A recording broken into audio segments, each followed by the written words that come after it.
মা, বিশ্বাস করো আমি ল্যাংচা খাইনি। মা, তুমি চুপ করে আছো কেন? মা, বিশ্বাস করো আমি মামা ভাগ্নে থেকে ল্যাংচা খাইনি। মা, মা বিশ্বাস করো আমি ল্যাংচা খাইনি।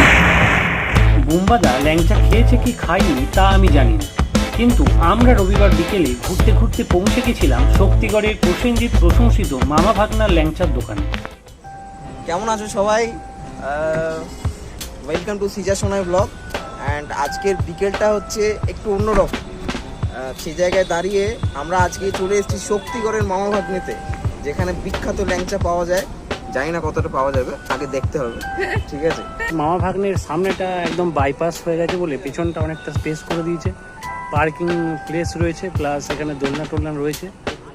তো ওই মামা ভাগ্নের ল্যাংচার দোকানের পিছনটা দেখতেই পাচ্ছ, সবুজে ঘেরা পুরো একটা জায়গা, যার পাশ দিয়ে দেখো ট্রেন চলে যাচ্ছে দূরে। মানে এই ভিউটা দেখতে অসাধারণ লাগছে এখান থেকে। যাই হোক, এরকম একটা জায়গায় আমরা কিছু ফটোশ্যুট করে নিয়েছিলাম, যেগুলো দেখে নাও এখন।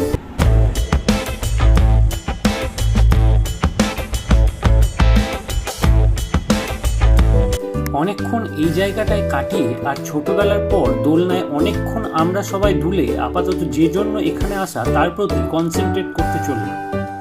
এখানে দু ধরনের ল্যাংচা পাওয়া যায়, ঘিয়ে ভাজা ও তেলে ভাজা, যার মধ্যে আমরা ঘিয়ে ভাজা ল্যাংচাটাই অর্ডার করেছিলাম, যার দাম 15 টাকা। ল্যাংচা ছাড়াও এখানে পাওয়া যায় বিকেলে বিভিন্ন রকম স্ন্যাক্স, যার মধ্যে আমরা অর্ডার করেছিলাম ভেজ চপ ও মোচার চপ।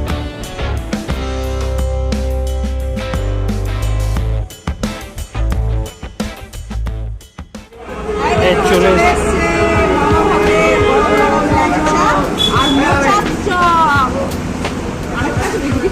উজু ভাইয়ের হাতে রয়েছে শুধু ল্যাংচা। ল্যাংচা আছে, মোচার চপ আর ভেজিটেবিল চপটা চলে এসেছে। এই দেখুন, ঠিক আছে, এত ডেলিশিয়াস লাগছে। এরপর জানি না কীরকম হবে, খাওয়ার পর আমি আপনার রিভিউ।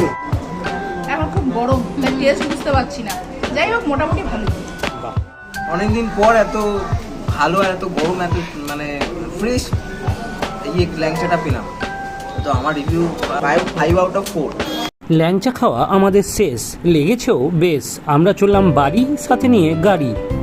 এখন তোমাদের একটাই কাজ, চ্যানেলটায় লাইক, সাবস্ক্রাইব আর কমেন্ট করে আমাদের পাশে থেকো, আর পাশে থাকা বেল আইকনটা বাজিয়ে দিও, যাতে সমস্ত নোটিফিকেশন তোমাদের কাছে খুব সহজেই পৌঁছে যায়। আজকের মতো টাটা।